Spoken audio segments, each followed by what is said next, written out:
Welcome to science वाला classes. I am Pramod. आज हम लोग डिस्कस करने जा रहे हैं आइडियल सॉल्यूशन के बारे में। आइडियल सॉल्यूशन, ये आइडियल वर्ड जो है ये कभी आइडियल गैस बन जाती है, कभी आइडियल सिंपल पेंडुलम बन जाती है, और आज देखो आइडियल सॉल्यूशंस हो गया, है ना। We used to study in our school days, ideal teacher, your ideal prime minister, है ना, your ideal friend। तो ये आइडियल वर्ड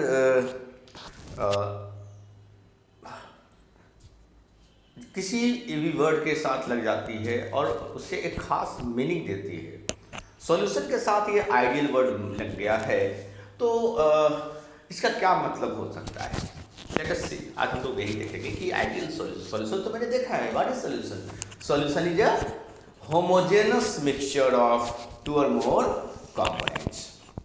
होमोजेनस मिक्सचर होता है सॉल्यूशन, जो जिसकी जो पार्टिकल्स इतनी छोटी होती है जिसको नेकेड आई से आप नहीं देख सकते, जो जिससे बीम ऑफ लाइट गुजरेगी तो वो स्कैटरिंग नहीं करेगा, है ना।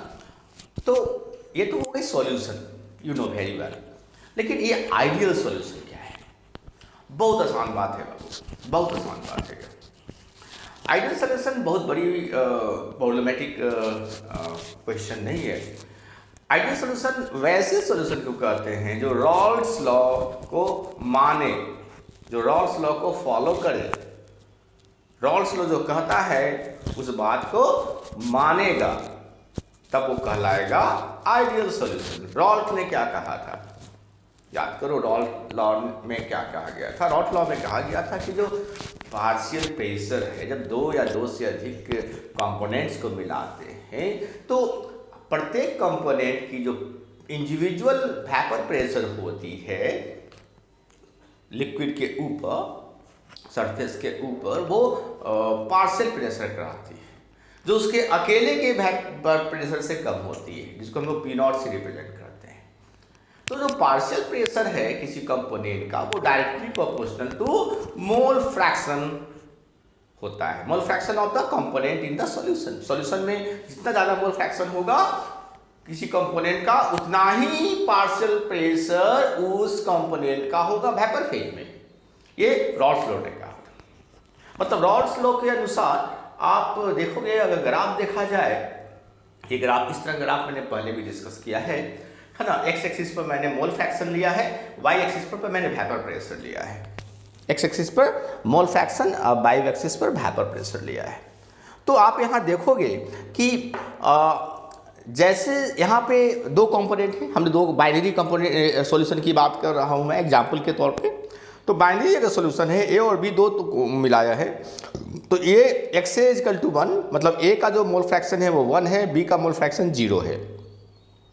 मतलब यहाँ पे पूरे सॉल्यूशन में सिर्फ ए है, बी है ही नहीं, मतलब बी ए अकेला है, ए अकेला है। तो जब ए अकेला होगा तो उसका अकेले का वेपर प्रेशर क्या कहलाता है? P not. पी नॉट देखो मैंने पी लिखा है। जब एक्स ए 1 है, ए अकेला है कंपोनेंट सॉल्यूशन में, बी है ही नहीं, तो जो वेपर प्रेशर जो होगा, जो भी प्रेशर होगा वो ए के कारण ही होगा, बी तो है ही नहीं सॉल्यूशन में। तो जो भी प्रेशर होगा वो ए के कारण होगा, और वो कितना के बराबर होगा? पी ए नॉट के बराबर होगा। पी ए नॉट मैंने लिखा है देखो। तो जब एक्स ए का वैल्यू 1 है और नेचुरली एक्स भी 0 होगा, क्योंकि दोनों का सम हमेशा 1 होता है, तो पी ए नॉट होगा प्रेशर। जैसे जैसे एक्स ए, हम एक्स ए पर कंसंट्रेट करेंगे, हम ए कंपोनेंट पर कंसंट्रेट करेंगे, जैसे जैसे एक्स ए की वैल्यू घटती है और लास्ट में 0 हो जाती है, तो एक्स ए की वैल्यू घटेगी तो एक्स ए का जो ए कंपोनेंट का जो वेपर प्रेशर होगा वो भी घटेगा और घटेगा, और लास्ट में जब एक्स ए 0, मतलब ए है ही नहीं, ए खत्म हो गया, ए अब है ही नहीं, तो वेपर प्रेशर ए का क्या होगा? ए का पार्शियल वेपर प्रेशर 0 हो जाएगा। ये इक्वेशन देखो, P A equal to P A nought x A, ये रॉल्स ने अपने लॉ में बोला था। और ये स्ट्रेट लाइन है, मतलब डायरेक्टली प्रोपोर्शनल होता है। रॉल्ट ने कहा था कि भैया पार्शियल प्रेशर जो होता है, vapour partial pressure is directly proportional to the mole fraction, तभी तो स्ट्रेट लाइन है। किसी भी इक्वेशन में आप अगर देखोगे कि डायरेक्टली प्रोपोर्शनल का रिलेशन है तो उसका जो ग्राफ होता है वो स्ट्रेट लाइन होता है। उसी प्रकार अब हम जरा बी पर कॉन्सेंट्रेट करें, सिर्फ बी को देखें तो यहाँ पे एक्स भी जीरो है, मतलब सॉल्यूशन में बी है ही नहीं। तो सॉल्यूशन में बी है ही नहीं तो बी का जो वेपर प्रेशर होगा वो कितना होगा, जीरो होगा। तो फिर जीरो से शुरू किया है। ये वाली जो लाइन है ये बी कंपोनेंट का पार्शियल वेपर प्रेशर के बारे में बात कर रहा है। तो जब एक्स भी है ही, एक्स बी जीरो मतलब बी कंपोनेंट है ही नहीं सॉल्यूशन में, सिर्फ ए है। तो बी का जो वेपर प्रेशर होगा पार्शियल वो जीरो होगा। देखो जीरो से मैंने शुरू किया, ये जीरो है प्रेशर का, ये स्केल है प्रेशर के लिए, तो जीरो स्केल। जैसे जैसे बी का वैल्यू, बी का क्वांटिटी बढ़ता है, कंपोनेंट बढ़ता है और बढ़ते बढ़ते बढ़ते बढ़ते 1 हो जाता है, तो वैसे वैसे पार्शियल प्रेशर बी का भी बढ़ता रहा है, बढ़ता बढ़ते बढ़ते बढ़ते कहाँ तक आ जाएगा, यहाँ तक आ जाएगा। देखो यहाँ पे सिर्फ बी है, ए है ही नहीं, मतलब बी अकेला। तो बी अकेला का वेपर प्रेशर कितना होता है, पीवी नॉट। तो ये भी स्ट्रेट लाइन है। इसका मतलब क्या हुआ कि जो पार्शियल वेपर प्रेशर बी का है वो directly proportional to mole fraction of B है। ये भी स्ट्रेट लाइन है। रॉस्ट ने यही कहा था। तो अगर कोई सॉल्यूशंस दो कंपोनेंट मिलाकर बनाए, 3 कंपोनेंट मिला के 4 कंपोनेंट, यह मैंने सिंप्लिसिटी के लिए 2 ही कंपोनेंट को डिस्कस किया है ना। तो अगर कोई सॉल्यूशन ऐसा हो जो रॉल्स लॉ को इस तरीके से फॉलो करे, मतलब आप सोच सकते हो कि vapour pressure versus mole fraction का ग्राफ जो है वो स्ट्रेट लाइन हो, तो वैसे सॉल्यूशंस को हम आइडियल सॉल्यूशन कहते हैं। बहुत आसान है डिफिनेशन। देखो क्या लिखा मैंने, तो solution which obeys Rawls law over the entire range of concentration. इसका मतलब क्या हुआ, इंटायर मतलब आप सॉल्यूशन को पतला कर दो, गाढ़ा कर दो। मतलब देखो यहाँ पे मैंने ए बी डाला ही नहीं, सिर्फ ए डाला और फिर मैंने बी को बढ़ाते बढ़ाते फिर ए को घटा दिया। मतलब कॉन्सेंट्रेशन जो है, मतलब एकदम आप उसको बहुत डाइल्यूट कर दो या बहुत ही हाईली कॉन्सेंट्रेटेड कर दो, उससे कोई फर्क नहीं पड़ता है। Over the entire range of concentration,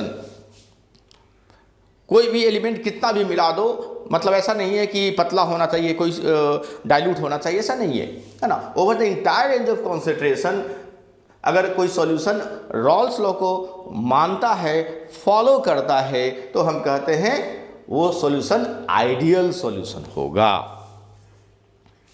बहुत आसान डिफिनेशन है, याद रखिएगा। और वैसे कुछ मैंने एग्जाम्पल्स भी आपको दिए हैं, तो आप पूछोगे कि भैया ऐसा कैसा है। देखो एक बात मैं बता दूं भैया, कुछ भी क्या कहते हैं, कुछ भी आइडियल नहीं होता है। आइडियल सिंपल पेंडुलम अगर आपको मैं पढ़ाऊंगा, आइडियल सिंपल पेंडुलम, तो सिंपल पेंडुलम में कहा गया है भैया कि जो धागा जो है, जिस धागे से आप उस मास को लटकाओगे, वो धागा का मास 0 होना चाहिए, मासलेस होना चाहिए। अब कोई ऐसा धागा बना ही नहीं है जिसका मास नहीं हो। जो बॉब लटकाते हैं नीचे, बॉब, उसका जो साइज है वो पॉइंट साइज होना चाहिए, पॉइंट साइज। ऐसा पॉइंट साइज कोई ऑब्जेक्ट हो ही नहीं सकता है प्रैक्टिकली। कुछ ना कुछ तो डायमेंशन होगा, लेंथ ब्रेथ कुछ ना कुछ होगा। तो बहुत सारी ऐसी बातें हो जाती है आइडियल में जो रियली में पॉसिबल नहीं है। गैस में भी आप पढ़ोगे आइडियल गैस। अब आइडियल गैस में क्या कहा गया है कि भैया 2 पार्टिकल जो है, आइडियल गैस का जो 2 पार्टिकल है, 2 मॉलिक्यूल्स के बीच में कोई फोर्स नहीं होता है। लेकिन ऐसा होता ही नहीं। आप कोई भी गैस ले लो, 2 मॉलिक्यूल्स के बीच में इंटरमॉलिक्यूलर फोर्स तो होगा ही होगा, जिसको कहते हैं। तो आइडियल गैस नहीं संभव है। हम लोग जो भी गैस देखते हैं चारों तरफ वो रियल गैस है, इसलिए कहते हैं real gas is much different from ideal gas. तो आइडियल वर्ड लिया जाता है। तो उसी तरह से सॉल्यूशन जो है रियली में 100% आइडियल सॉल्यूशन पॉसिबल ही नहीं है। हाँ, नियरली आइडियल हो सकता है ना। कुछ हद तक ये संभव हो सकता है कि वो आइडियल मतलब रॉल्स लॉ को माने, नियरली आइडियल कर सकते हैं। तो ये सारे जो एग्जाम्पल्स मैंने दिए हैं वो 100% आइडियल नहीं है, नियरली आइडियल सॉल्यूशंस है। कौन कौन है, n hexane and n heptane को अगर आप मिक्स करते हो, सॉल्यूशन बनाते हो, तो ये आइडियल होगा।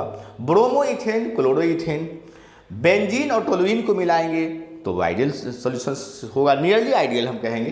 क्लोरो बेंजीन और ब्रोमो बेंजीन को मिलाएंगे तो भी वो नियरली आइडियल सॉल्यूशन होगा। तो ये एग्जाम्पल्स आपको याद रखनी है। एग्जाम अगर है आपका कोई तो ज़रूर याद रखें, है ना। उसके बाद देखो ये आइडियल सॉल्यूशन की जो प्रॉपर्टीज़ क्या होती है, वो क्या खास बात होती है वो देखिए। आइडियल सॉल्यूशन की प्रॉपर्टीज तो क्या लिखा है, enthalpy of mixing pure components to form solution is zero. इसका मतलब क्या हुआ? इंथाल्पी, थर्मोडायनेमिक्स, इंथाल्पी, अगर आप इसका मीनिंग पढ़े होगे पहले या मेरे वीडियो देखे होगे तो उसमें मिलेगा आपको। इंथाल्पी का मतलब होता है टोटल हीट कंटेंट, कि किसी मटेरियल में अंदर कितना हीट बैठा हुआ है। तो यहाँ पे इंथाल्पी ऑफ मिक्सिंग जब दो कंपोनेंट को मिलाएंगे तो प्योर कंपोनेंट, प्योर मतलब सपोज पानी को अल्कोहल से मिलाया, पानी प्योर है, अल्कोहल प्योर है, दोनों को आप मिला रहे हो, तो पानी और अल्कोहल को मिलाओगे प्योर कंपोनेंट को, तो जब सॉल्यूशन बनेगा पानी अल्कोहल का, तो क्या हीट में बदलाव आएगा? क्या वो हीट लेगा या देगा? कोई भी प्रोसेस आप अपनाते हो तो उसमें हीट का आदान या प्रदान, है ना, एब्जॉर्प्शन या रिलीज अगर हो, वो अगर हीट एनर्जी लेता है या हीट एनर्जी देता है, अगर हीट एनर्जी लेगा तो क्या होगा? प्रोडक्ट का हीट कंटेंट बढ़ जाएगा। अगर वो हीट एनर्जी रिलीज करता है तो प्रोडक्ट जो बनेगा उसका हीट कंटेंट कम हो जाएगा। तो उसको कहते हैं, ये जो चेंज इन हीट कंटेंट हुआ that is known as here enthalpy of mixing. तो जब दो कंपोनेंट प्योर कंपोनेंट को मिलाएंगे तो जो हीट कंटेंट का जो डिफरेंस होगा वो जीरो होगा, मतलब हीट कंटेंट बदलेगा ही नहीं।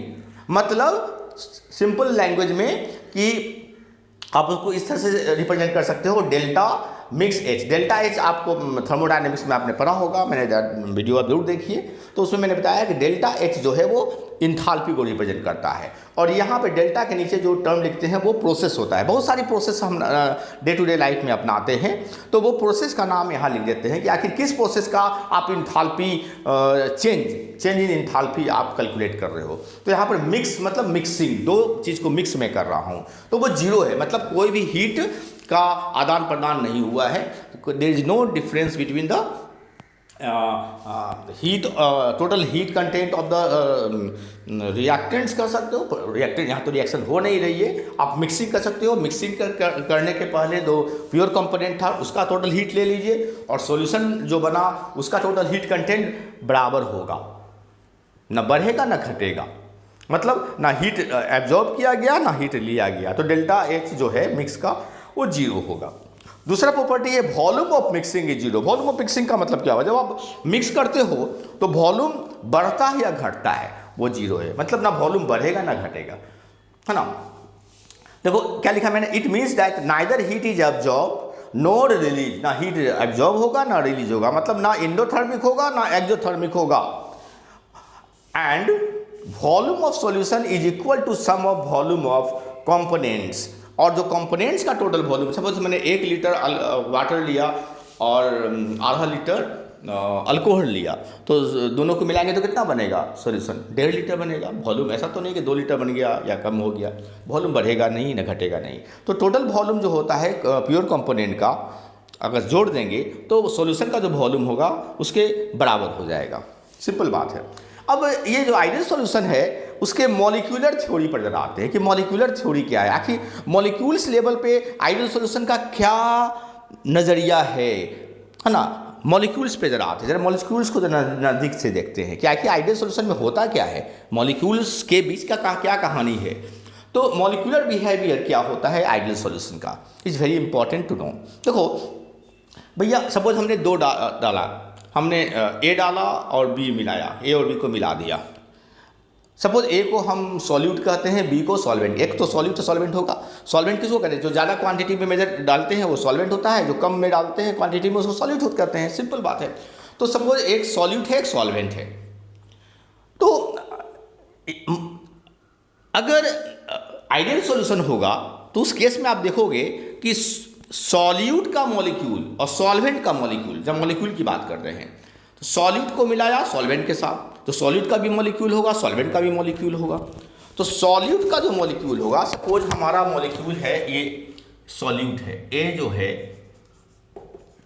जो है वो सॉल्यूट है और सॉल्वेंट मेरा बी हो गया। सपोज ए और बी हुआ, तो सॉल्यूट का जो मॉलिक्यूल है ए और सॉल्वेंट का जो मॉलिक्यूल है, इस दोनों के बीच याद रखिए, सॉल्यूट का मॉलिक्यूल और सॉल्वेंट के मॉलिक्यूल के बीच में जो इंटरमॉलिक्यूलर इंट्रैक्शन होगा, अट्रैक्टिव इंट्रैक्शन होता है। जनरली तो मॉलिक्यूल के बीच में अट्रैक्टिव इंट्रैक्शन ही होता है ना, एक फोर्स से दोनों बंधा होता है।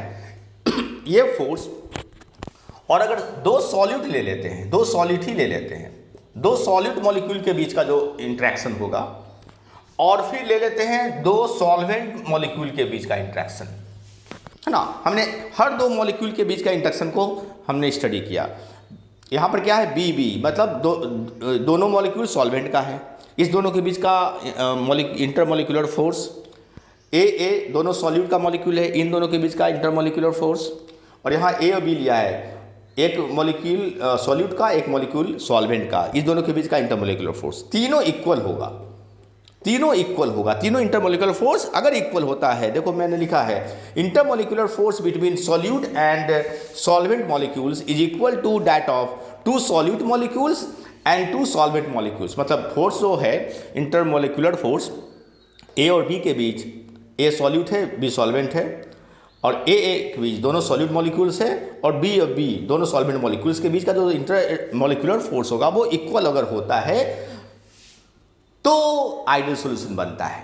तो ये मॉलिक्यूलर थ्योरी आप कर सकते हो, molecular behaviour of ideal solutions कर सकते हो। तो इस प्रकार ये आइडियल सॉल्यूशन एक बहुत ही इंपॉर्टेंट टॉपिक है सॉल्यूशन चैप्टर की केमिस्ट्री में। हमेशा ये सवाल एग्जाम में अलग अलग ढंग से पूछा जाता है। So hope you must have understood this topic. Okay, thank you, bye.